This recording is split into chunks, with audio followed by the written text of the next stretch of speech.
Hi, everyone. Welcome to the final webinar for this course. I hope you've all had a really productive week so far. And can you believe how fast the time has flown by? It's kind of a bittersweet moment being in module 6 already, but we're not quite done yet. Since we started in week 1, we've been working through a lot of information and gaining knowledge about what social entrepreneurship is, what it looks like in the real world, the challenges and opportunities that come with it, and how you can advance social innovation within your institution, how to make a pitch and present your idea, systems change, and how to leverage shared value and co-creation. We're now in the final week of the course, and as you know, this module is all about reviewing what you've been learning throughout the past 6 weeks and also planning for your next steps. I must say I've really enjoyed reading through some of your assignments from Module 5 on the stakeholder analysis, which is a really important part of co-creation and collaboration, and of course for getting support and buy-in for your project. It's a very useful exercise, so if you haven't submitted yours yet, I encourage you to set some time aside and get that done as soon as you can. So today, to help us wrap up our 6-week learning journey, we have Juliana Gutierrez as our final guest expert. Juliana is a transdisciplinary professional with 15 years of experience in the public, private, and academic sectors, mobilizing and articulating social and environmental causes. She's worked for organizations such as UNDP, UN Habitat, Amnesty International, ComPharma. And she's an Ashoka Fellow and has also co-founded a number of social initiatives, including Low Carbon City, a citizen-led global movement building collective, which provides solutions to tackle climate change. Juliana, welcome to the Future of Business course. Thank you, Sharon. I'm so excited to share with all of you some of my thoughts, and I'm looking forward to our conversation. Thank you so much. Great. And before we jump into the session, I just want to ask everyone who's watching live to click on the button at the bottom of this page and to answer yes to the survey question to let us know that you're watching live so that you can be allocated the additional points for that. So Juliana, can you start by telling us a little bit about your personal and professional journey and how you are where you are today? Sure. Thank you so much. So I'd like to tell a small story of why I got into this. And it is that when I was a child, my family, my parents used to do medical missions to the rural parts of Colombia, which is the country I am from. And I used to go with them. And while they were taking care of people, I was playing with the children around, and we were extremely happy. But during a long time, I couldn't go in long time. And then I came back after, let's say, 10 years to find my friends and to play with my friends again. And it happened two things. The first is that the forest that was there wasn't there anymore because of the growth of the city and the urban areas. And the second thing is that I found my friends, but we were not equal anymore because I had opportunities that they didn't.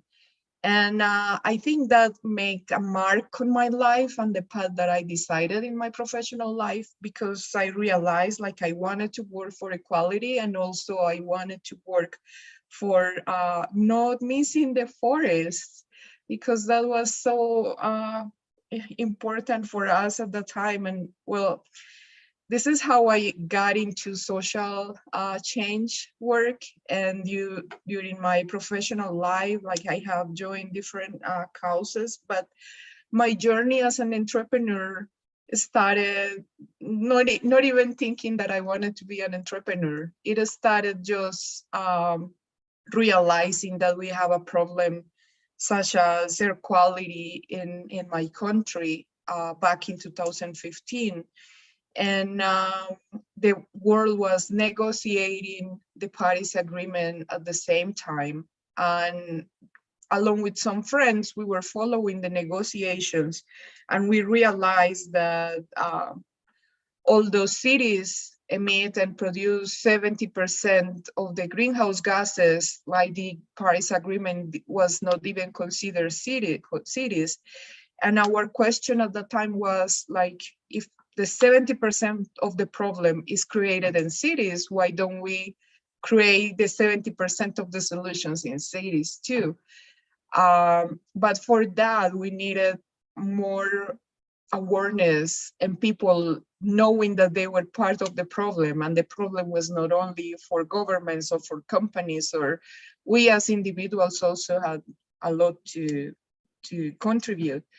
So we started organizing events in the public, in public areas, in different cities, and those events were looking to connect, not only to educate, but also connect people from different sectors, citizens, experts, companies, governments, and through those discussions build, let's say, a collective governance to tackle climate change in cities. And we were doing that just like a motivation, but the friends that started this with me, we all were working for private sector, but at the same time we were doing this. And after 2 years, like, our network grew up to over 130 cities. And so that's what the time when I decided to dedicate just to this. But initially, we never thought that it would be a social enterprise. It was just like an idea that we mobilize and work together with different friends and different sectors. And yeah, that's how it all started. Interesting. So how did it go from just being an idea to something that you could tangibly start seeing the impact, given that you were working within an organization? Yeah, well, I think that what happened is that we were mobilizing conversations, and we were finding people that were aware of the problem, but they didn't know how they contribute, let alone how to solve it. So it was like a really good opportunity to build a community.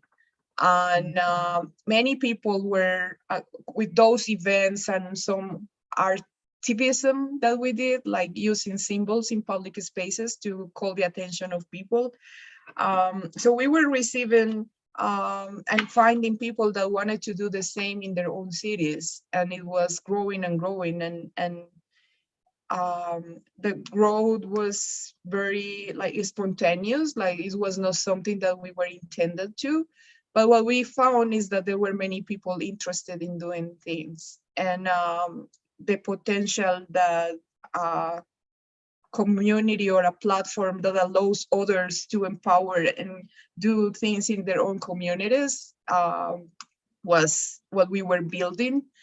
And after 2 years of work, like we gathered, as I mentioned before, like 130 cities, we already created a strategy, because we wanted this not to be just like the organic growth that it had, but probably put in more vision to this. And the strategy became in something very simple. Like, we wanted to educate people for climate-friendly lifestyles. We wanted to connect change makers and experts and citizens and governments and companies to collaborate and co-create solutions in their different contexts. And the last thing was generating knowledge, but citizen-based knowledge. It means that we were breaking all that technical knowledge that exists about climate change and put it in a very simple language that everybody understands. And it allowed us to create different materials that were accessible for everyone. And after 2 years of that work, apparently it was good, and we got an award. Like, we got an award for climate action. And one of the conditions to get that award was that we incorporate. And as like at that time, even if we had a strategy, we said like, oh, for incorporating, we need to be full-time in here. But coming back to what been done, we were doing, we realized that we already we already were committed almost full-time, even if we have another jobs. And And yeah, and that's how we just started the journey for incorporated. And it was quite interesting because at the time I didn't know anything about entrepreneurship. I didn't know how to do legal things. I didn't know, like, everything was learning by doing, which is like an amazing journey because it's probably the comparison isn't fair with moms, but it's like if you have a child and you need that child to learn some legal things. You need that child to learn how to manage and how to work with finance and when receiving funds, and how you should also, even if it is from a social sector and we are an NGO, we wanted to know how to make a sustainable business out of that too, because if we want to keep doing what we were doing, we need to develop a portfolio of actions that allow us to keep the work in future. It also made us think about like governance, who was going to be the director, who was going to be the person working with community, with and those questions were at that moment so great because it gave us like a north for what we wanted to take this to. And yeah, and I can give like a bunch of examples, but in summary I'll say that if someone wants to be an entrepreneur, they don't have to be experts on how to be an entrepreneur, because on the way you can work by doing. And I should mention also like the support of Ashoka, because at that time we were like really early stages, but through Ashoka's platform we had access to other entrepreneurs that were doing similar things, and we could connect and share um, our practices, our challenges, and that sense of connection also makes you feel that you're not alone in the path of being an entrepreneur. Right. So you mentioned community and building community. You've spoken about collaboration and co-creation. That cannot be easy, coming together with people who have different interests, different visions, different ideas of how you should go about things. Can you tell us a little bit more about perhaps the lessons that you learned as you tried to bring about this community? Sure. Well, the first thing is that if we want to solve a problem or a social or environmental problem, we shouldn't focus just in the single solutions that it appears. We perhaps need to have a more systemic view of the problem to come up with a systemic solution. In the case of us, we were thinking about education and awareness, and people were not connected to promote the change. And that's how we decided to understand systemically how and who were the actors that could help to generate a critical mass for not only like education and awareness, but also for actions. And when we were doing our stakeholder map, we realized that in this topic, like every actor in society has something to do with this. And not only private organizations and governments and NGOs and communities, but also media, but also universities, but also schools. And we managed to find and to do some events. Like the one that I remember the most is the Low Carbon City World Forum, which was a venue to gather all these actors every year, and not only to show what they were doing, some of them, especially experts, but also like to connect them all through some interest. And I'll give you one example, and is that in Medellin, in Colombia, we have a very critical problem with air quality, because it not only like polluting and generating greenhouse gases, but also it is affecting our health. And one day we decided to do an art activism activity in a public space where I'm not sure if you're aware about Fernando Botero's art, which is this artist that paints and makes sculptures of chubby ones. So we have a very interesting place in the city where that is full of these sculptures, and they're very famous, and it's a very touristic place. And we went there, and it was before the pandemic, of course. We put like really big pollution mask to those sculptures, like very early in the morning. And when the city woke up, they realized about that intervention. But that intervention was the symbol to call the attention of people. But we also like created like a 10 like a paper with 10 actions that the government could take immediately to reduce air pollution. And of course, it was everywhere in the news, like even internationally, the news like were attracted by this. So they help us to spread the word. And also, since it is a touristic place, like people were aware of what was happening. And if you're a mayor of the city, you don't want to have that kind of attention on a problem. So the mayor was really mad about it. But after that, we were able to say citizens are reclaiming this, companies are also into this, media is aware already of this. Why don't we create a table, like a round table, where we can discuss what we can do together? Like, we recognize it's not only a problem from the government, but we recognize you have something to do. We recognize companies have something to do, citizens as well. And we managed to gather all of them, and through, like, let's say 1 year conversation, we were able to come up with a public policy on air quality.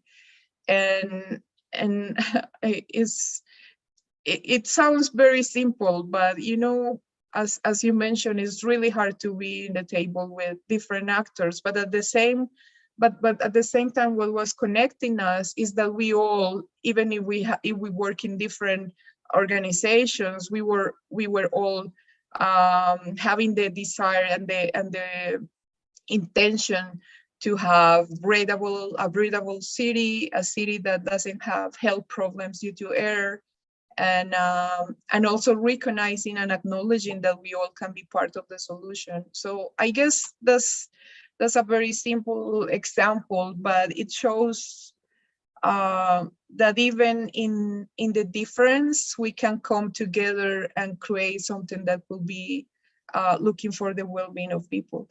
And then after creating that, it happened that many cities and some other citizens in other cities were resonating with what was happening, and they were calling us and saying, we want to do the same, what should we do? So what we did was creating some kind of toolkits, so that way we can empower those citizens as well, and those organizations as well, and they could do the same thing, like, without us, right? And that's another lesson that I will mention, is that probably our scale and the scope of our work will be very focused, but we are in a very connected world, and some other people are thinking and resonating with you in some other places. So, creating that community as well, and then sharing what you have learned, and sharing your lessons, and sharing what you have been struggling to is very nurturing, and it keeps feeding the community. And one last thing is that I mentioned before that the work was scaling up and growing so fast in different cities, and we reached about 130. So what we decided to do was creating like an ambassador city program. And in the ambassador city program, we had like monthly meetings in which we share experiences, we share challenges, we share solutions. And even if it is so hard to track what they are doing right now, but we made sure that they have all the tools and the possibilities to make their own management and their own work in the cities they were with. And yeah, I'll say I have like a bunch of more stories, but I guess that those that I mentioned explain a little bit what we've done in this regard. Yeah. No, thank you for sharing that. As much as we love to hear the success stories, right? I think it's very inspiring what you've been able to do so far. We also want to learn from failures, if I can call them that. And maybe if you're willing to share some examples of when things didn't go as planned, when you didn't manage to collaborate because of, clashes in interest, priorities, and so on. Do you have any examples around that? Yeah, sure, a bunch of them. And I think that's one of the skills you develop when you're an entrepreneur, is like the tolerance to frustration. And yeah, I'll mention, since we were having like not only local impact but also international impact, and it was hard to follow what our ambassadors were doing in every city. In some cases, what happened is that we couldn't keep aligned our brand or our intentions, and yeah, probably we were more citizen based, but in other cities, for example, they wanted to work exactly just with governments, and then some politicians intended to change what we were doing. And yeah, well, so a simple example is that we decided to have, since the impacts we were having, we decided to have an office in Paris, because Paris was where the Paris Agreement was born.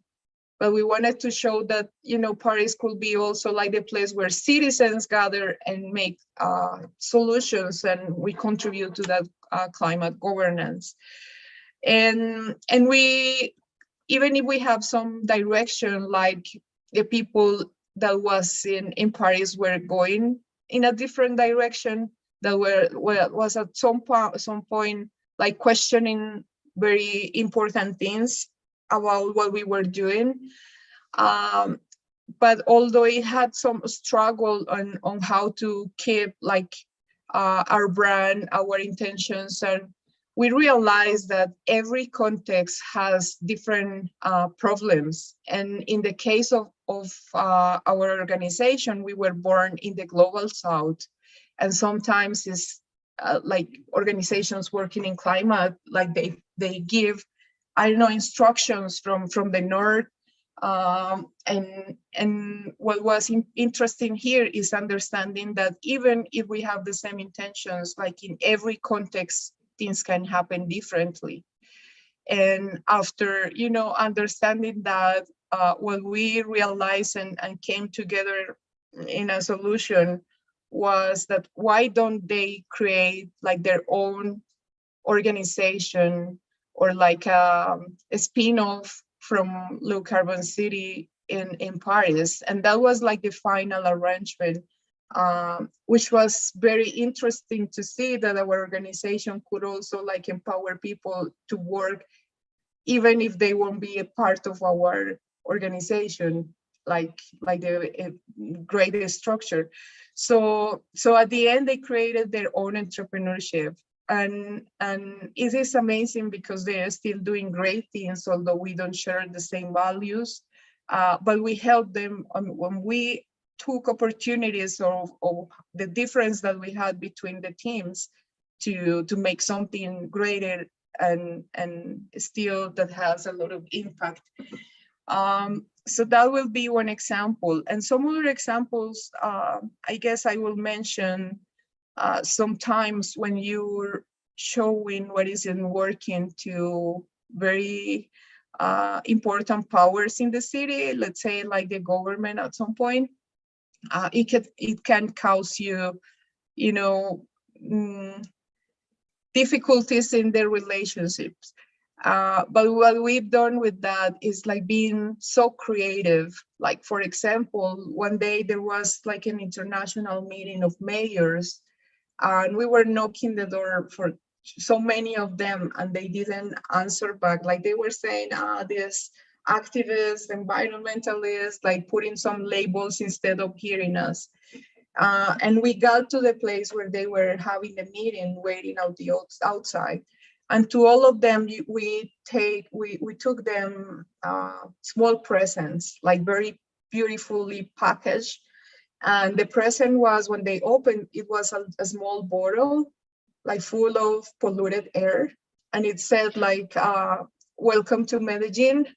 We would love to work together in this problem. So this is the air that you're breathing, or something like that. So we were very creative. It was a very respectful way to do it. But after that, definitely they had to hear us, because otherwise, they already were aware that we had that problem. So yeah, I guess creativity has always been in those moments where we are not that strong, or where we had struggling have been struggling. And but it, of course, not only has been that, like you also struggle frustration. You also, sometimes after negotiating for a long time, you got again to the point zero, starting over. And I guess that's what I mentioned, that one of the things that you should have as a social entrepreneur is tolerance to frustration, and being always able to not only come up with a creative strategy, but also pursuing what you're looking for. Yeah.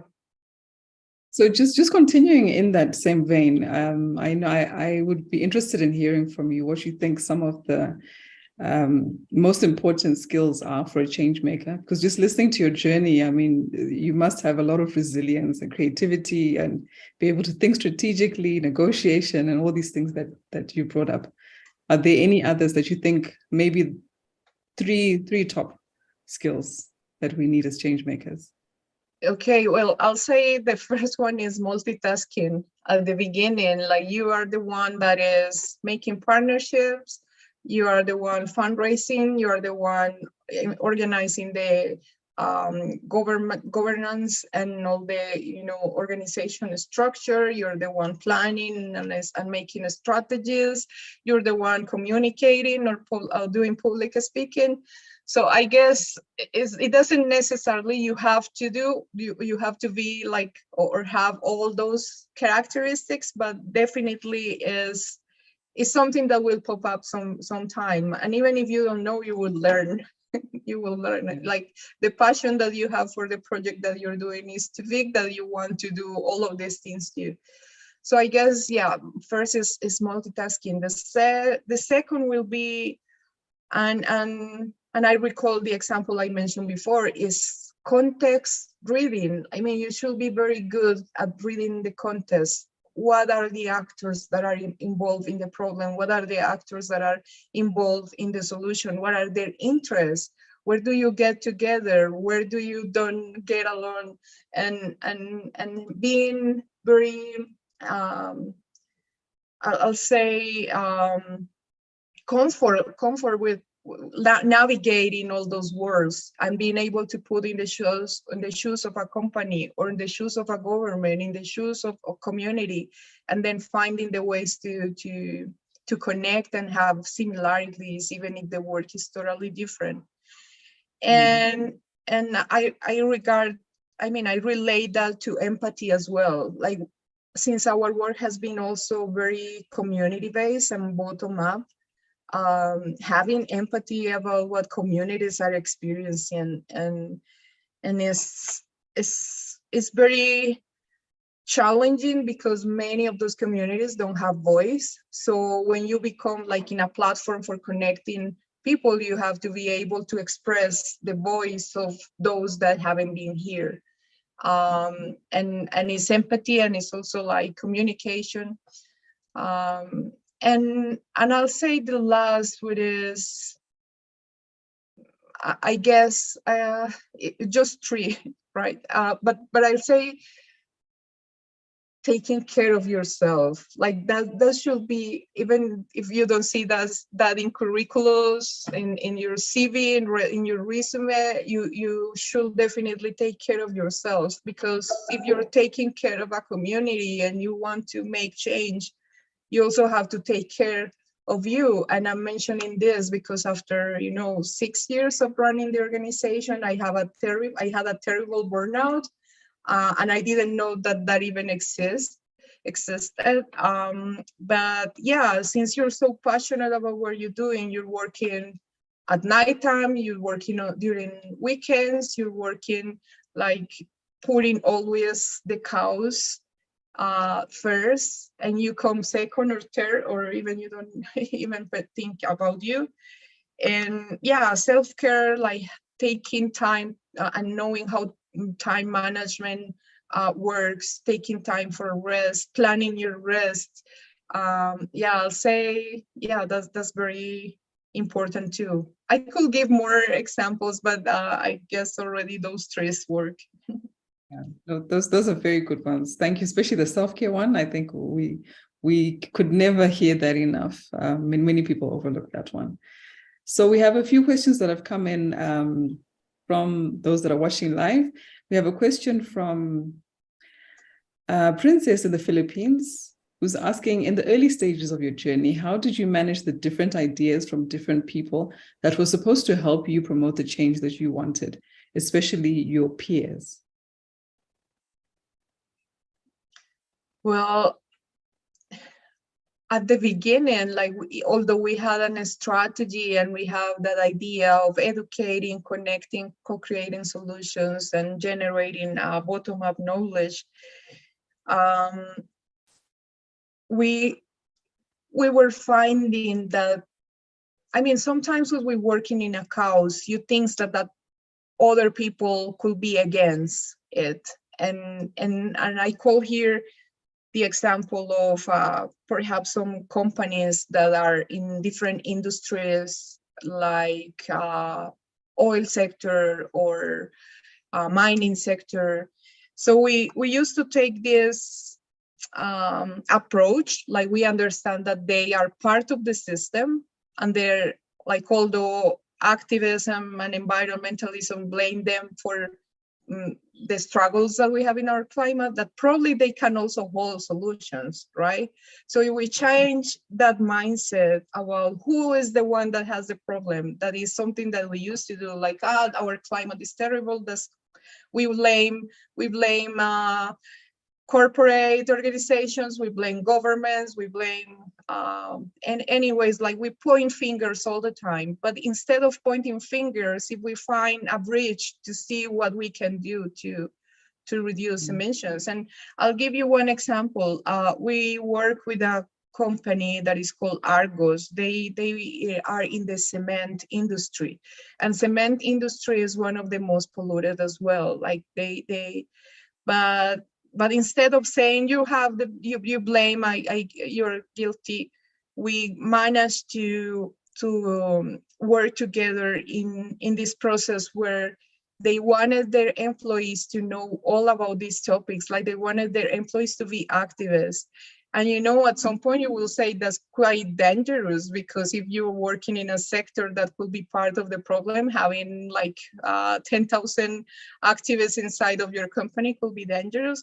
But what we agree upon was, not only having a training in what climate change is, what biodiversity loss is, what is happening, we empower them to create solutions inside the organization to help the organization to become carbon neutral and to reduce emissions and to do new, let's say, innovative products out of cement, or even applying circular economy to the products that they were developing.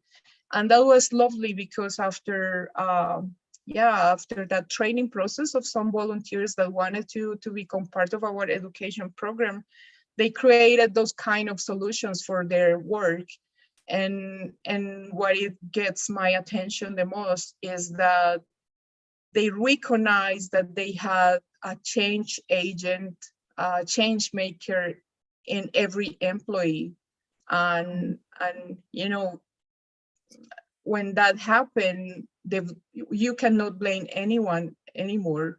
You just becoming a problem solver in a solution. I mean, with thinking systemically, like we cannot lag behind those that apparently contribute to the problem, but perhaps could contribute to the solution as well. And yeah, I guess that's a good example. It's like how what we usually have been are being told that is the bad. How do you find the good, and how do you transform a mindset? How you transform a culture? How you and yeah. Besides that, we also have like a bunch of campaigns that can be replicated in different organizations that are available and for free. Like, for example, there's one that is 21 days for, I'm sorry, 30 days for the climate. And that campaign, for example, teach people how to assume and how to do a different challenge during 30 days. Those challenges all intended to reduce emissions. So it also is a way to empower people and in the case of Argos, it was a way to empower the community too, to take not only actions at the company, but also individually. Yeah. I really like that example you gave. I think that should be a case study in collaboration, because it's not about getting along with those that you already like, that you already share the same vision, but seemingly opponents or enemies of the cause can actually become partners. And I think it's a great way of not fighting the system, but actually influencing so that you can change the system. Yeah, so I think exactly. there are a lot of great lessons there. So we have quite a few questions that have come in. We'll try and get through as many as we can. Lynn from Sweden says, is there a point at which the group involved in creating change gets too big? How do you manage to maintain alignment on the vision when there's so many different people who have become involved? I like that question because our team grows so fast, and it was a multicultural team, and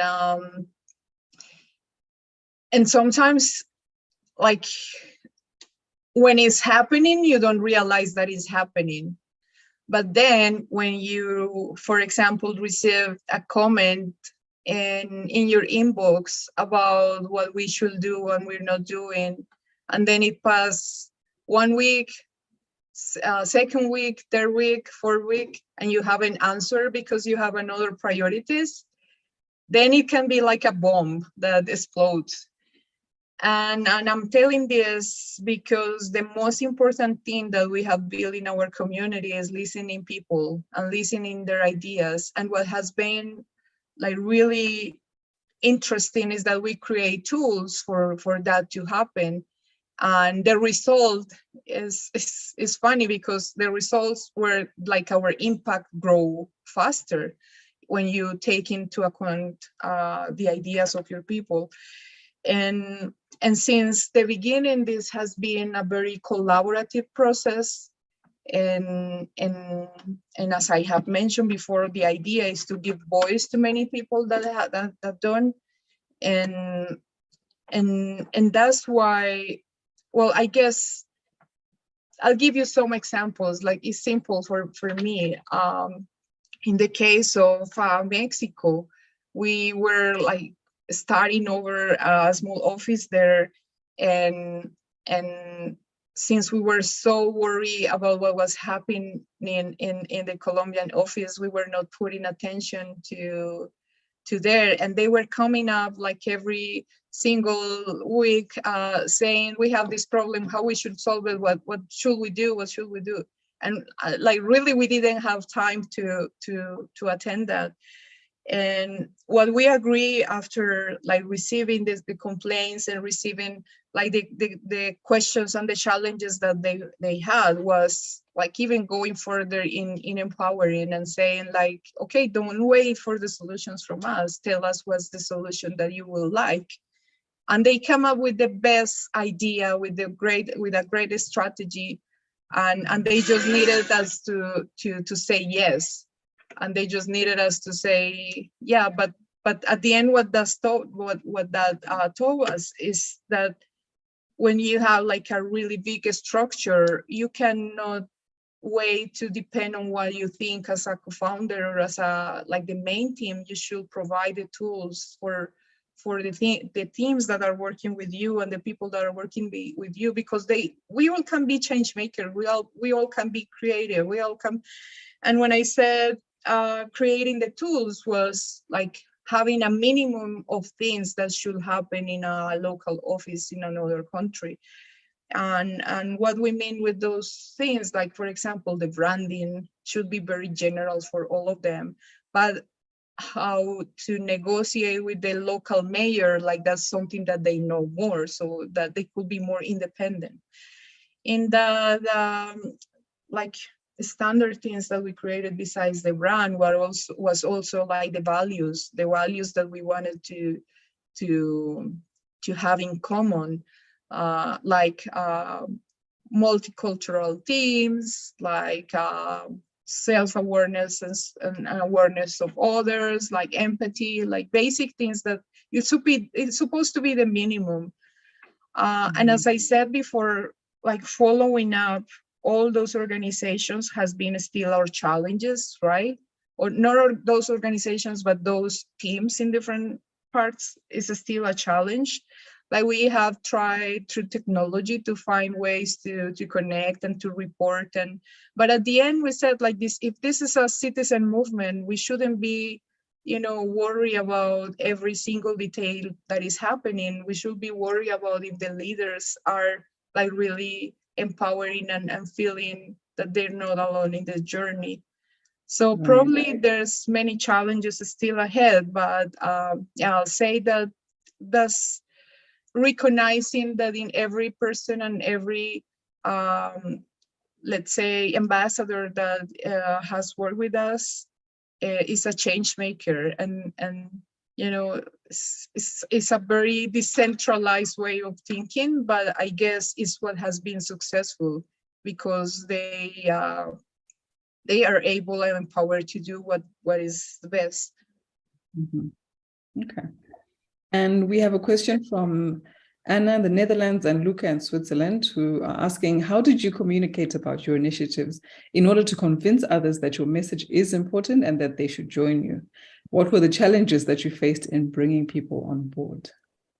Okay, so as I mentioned before, we believe a lot in symbols, the power of symbols. So we have done a lot of artivism, and I quote art because art has been the tool for communicating.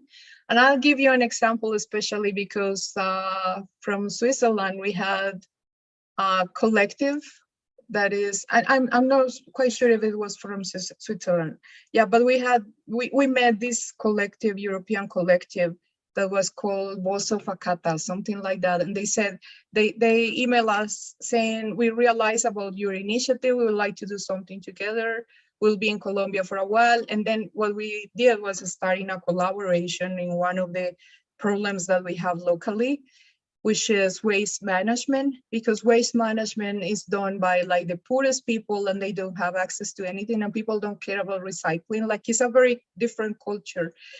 And so they came for some weeks, and they were going with recyclers are all around the city picking up the garbage, like to understand what a recycler does. And they after that, after a couple of weeks of that, they decided to use that garbage to make a really big installation in a very known public space in the city. And it was like really beautiful, but it was kind of shaping or making the shape of the things that recyclers use for picking up the garbage. It's like a small, very artisanal car to pick up them. And yeah, so it was very beautiful. And while they were doing the installation, like children and people were coming by and saying like, what happened here? What are you doing? And they were and our team was there too, explaining like, look, this is the job that recyclers do. This is the amount of garbage that we get in the city. If you don't recycle, this is what happened, like a very educational purpose while they were building the installation. And at the end, the installation was beautiful, and people going around were, really aware of what that happened. What is it? So apparently it worked better to do it this way than going to a children and saying you have to recycle, because the symbols like are talking by themselves, right? And after that, in the community where the installation was placed, we kind of had a small measure of what that happened. And what happened was that people were even like recycling by themselves in their houses instead of waiting for people to come up pick up the garbage. So that's a very simple example, but I guess it shows how you can become creative in communications. I also mentioned I know I haven't mentioned it before, but we had this campaign called Ask to a Scientist. And what we do was like going to different places in the city that were important. And we had a table and a chair and a big, let's say, how you say this? Well, something that was saying, ask to a scientist about climate change. So children and people, and there was actually a scientist sitting there, which you normally will find them in a university or somewhere like really not connected with communities, just doing their research. And what we did was, like people could come and talk with a scientist and ask questions about what happened with climate change, how we can solve it. And so it's like, as I mentioned before, like bridging the gap between all that technical information and putting it in a very simple language that everybody understands.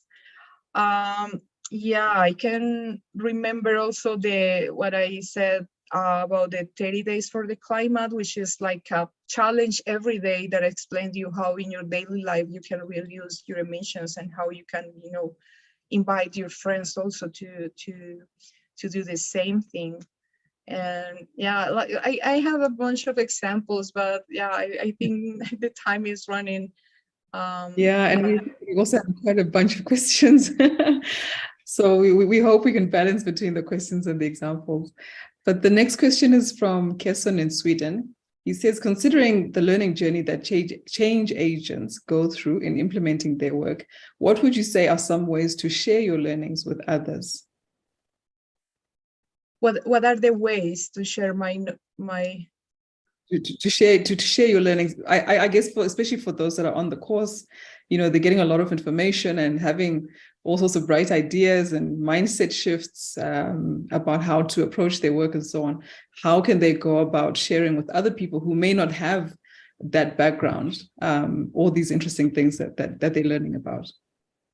Well, in our case, it all started with conversations. I mean, as I said, we were not, when I said we, I'm talking about the co-founders of the initiative. We were not thinking on being an entrepreneur. We were just thinking about how to solve a problem that we were identifying in the city and the world, that nobody was taking care of that part of that citizen approach to climate change. And what we did and what we've been doing is like gathering and talking about the problem publicly, and even considering that nobody is an expert. I mean, like I have a background studying climate change, but still like I'm a learner. I mean, it's something that you can be, you can definitely say that you're an expert. But when you, for example, sit in the same table and promote conversations with people from all kind of backgrounds, it gives you an understanding on what people are thinking. And from that collective thinking, things come up and solutions come out. And in the case of those early beginnings of us was like doing public conversations in very improbable places, like for example, a bar with a beer, or for example, in a neighborhood with, I don't know, someone was sitting in the chair and then I sit next and start talking to him about what the problem is. And then I realized that that person was a community leader in his neighborhood. So he got us there, and we started working with community. So it looks like very simple, but really through conversations with others, you will find opportunities for collaboration, and never underestimate nobody. I mean, like, we have been, like, one of the lines of our work is children and how children can participate in climate issues. And you will say, but children don't have an expertise. Children can develop technology. Children, yeah, exactly. But they have, I mean, they have a perception of the problem that can give you insights on what to do. And I like this example, and is that we joined like some places where children were, and we were asking like very randomly what they think. And we found this guy, I think his name was Mauricio, something like that. And apparently he was very worried about water pollution in his school. And he developed a device. He was just 11 years, and he developed a device to, clean the water that they were consuming at the school. And when you find those things, you said, wow, more people need to know what he's doing. And then we had this event, a forum of what children have to say about climate change. And he was there sharing with some other children the solution. And then some other children were doing the same thing. And yeah, it's all about conversation, it's all about connection, and it's all about understanding that everybody has something to share in the conversation, even if they're not experts. Yeah, absolutely. I agree with you on that one. Another very interesting question from Lucas. How did you manage to maintain a positive outlook in the face of all these challenges? What was your source of inspiration? Well, I should be honest, like, it's an up and downs path. Sometimes, like, when I just feel that when I lose hope, and when I feel so frustrated and feel that this is not going anywhere, I go for a weekend with communities, and then I saw what is happening in neighborhoods, and what is happening in, a very small scale, like the things that doesn't appear in the news, and they don't, it refreshed me a lot, because what it shows is that even in the worst times, and even when you're losing hope, there are people that are still striving and working for their communities, and trying to do their best. So I guess that's a way to recover again the hope. That's one thing. And the second thing is that during the last 3 years, I've been coming across to a word that is regeneration. Regeneration is like a very important way in which nature works. I mean, if you see a forest, if you see whatever in nature, like everything is like all cycles are like cycling, like,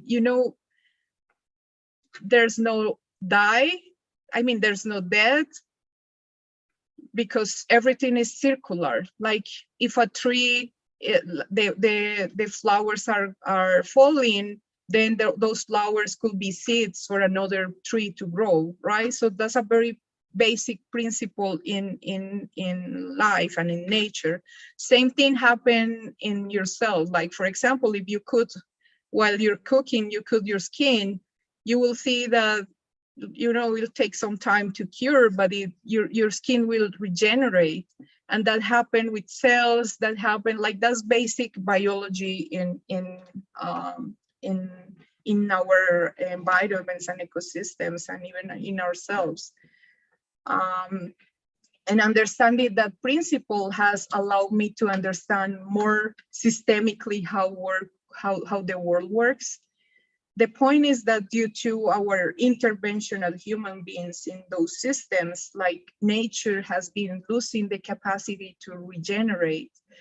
But if we understand that concept in a very profound way, like I would say, even philosophical way, for living, we realize that if we connect our businesses, if we connect our systems and all the social systems that we have created to that pattern of life, which is regeneration, probably we can, solve many of the biggest challenges that we have, and not only in terms of climate change, but in general, in general terms. But to understand this, we should also understand that, if we want to regenerate life, we have to regenerate ourselves too. And that's what I said, this can become very philosophical, because the change starts from us. Like, you don't have to be an entrepreneur to be a change maker. You can start, like, as a friend said, in your closest 10 meters. Like, what's the impact that you can do in your closest 10 meters? And in summary, is like a philosophy that I have been learning and sharing during the last 3 years, is how we can heal our relations with nature, but our relations with society, our relations with our friends. Like, do you even know who's your neighbor? Do you even know if your neighbor needs help? Do they know who you are? It's like a way to understand life in a different way. And what it gives me the more hope is that there are regenerative communities all around the world that have been popping up and connecting and doing things. And even in the private sector, there are like big companies going in this direction, and they're talking about regenerative capitalism, or they're talking about how to build regenerative and redistributive systems where we can thrive along nature too. I guess so. That's why that's the things that connects me for the journey right now. When I'm losing hope, is that seeing not only the news that are in newspapers, but also what is happening in territories, what is happening alternative to our predominant system, what is happening in communities. And that gives me the inspiration to think that there's no way to lose hope. Because as nature, we are regenerating as well too. Right. I think that's a very interesting philosophy that I think we should all look into. I'm definitely interested in just learning more about what you've been talking about. We can squeeze in one last question from our learners. Anita in France is asking, did you experience or witness any surprising collaboration examples? Not expected players joining forces, but rather any unlikely allies? Well, I'm not sure if I understand, like, if we have gathered, like, if in the past, I think in the past you said 6 years that you've been working on this. Have you had anyone come on board who to you was a very unlikely ally? You would never have thought that they could actually work with you? Yeah, well, I like these questions to end this conversation, because through Ashoka, we work especially with the companies that we have worked in the past, are companies that provide products, specific products. So we help them to create circular economy process, or to create, specific things to reduce the emissions, or to reduce energy consumption, or things like that, because, those companies produce a specific product. But then through Ashoka, we gather with TMF Group, which is, I think, a partner of Ashoka internationally. But TMF is a service company. And we said, like, what we can do with them, if that's a service company, we cannot teach how to make their products like carbon neutral or reduce their emissions, because they're mostly like providing consultancy services. So it was definitely no in our stakeholder map. But then when we realized like they have this vision and they wanted to start working for climate and being very responsible in their policies, we created this course. We created this program where employees can receive a training in different areas, such as, climate change or biodiversity and the connection with climate change, circular economy, like different topics. And after that, the idea is that they help to create the strategy that they're moving forward and they're advancing in terms of tackling climate change. So again, as the example that I mentioned previously with Argos, is like they want to empower also their employees to make this like a collective governance and know how the company can, fill in the gaps of these things. And although the process is ongoing, it hasn't ended yet. So the idea is that every employee will propose something to the company. We don't know exactly what's happening in each brand. And the good thing is that people from all kind of profile participate here, like even people working in accounting or like very unlikely professions, they're studying this. And what I like the most is that it prioritizes your role in society over your role in the company, although those two go together then to create and propose solutions, which the directors are pretty open to receive those solutions or proposals on what they can do. So I guess that's an example. Yeah. Okay. No, thank you so much for that. Unfortunately, we run out of time and we've come to the end of the webinar. And Juliana, we just want to appreciate you for taking the time to join us as our final guest speaker for the course. So thank you very much. Thank you so much, Sharon. And I just want to leave you with one thought, is that we are all part of the solution. Like, even if you feel like you cannot do anything, you can do. And thank you so much for allowing this space to share some of the thoughts. Thank you. Bye. Absolutely. Thank you. Thank you for inspiring us. Thanks, Julianus. And for the rest of you who are watching, I strongly encourage you to catch up with all the material and particularly the assignment. You've already heard Juliana referring to a stakeholder analysis several times and how useful that has been. So if you haven't done yours already, please do that. And if you have done it, do one better and comment on some of the other assignments that are in the gallery. I think it'll be very good to get feedback from one another. And if you are still lagging behind a little bit, don't panic. The course platform will remain open for another month up to May the 5th. So you have a little bit more time to complete all the modules and to earn your certificate. Remember, you need to have a minimum of 100 points to qualify for the certificate and 130 points to get a certificate of distinction and a letter signed by Ashoka's founder and CEO, Bill Drayton. So if you have any questions or concerns about that, you can always reach out to us. As usual, the course team is here to help you. But note that after the 7th of April, when the course officially ends, the Ashoka team will no longer be available to provide support on the content, although you can, as I've said, still access the course content. And in May, we will issue the digital certificates for those who've completed the requirements. So please expect to receive your certificate by mid-May.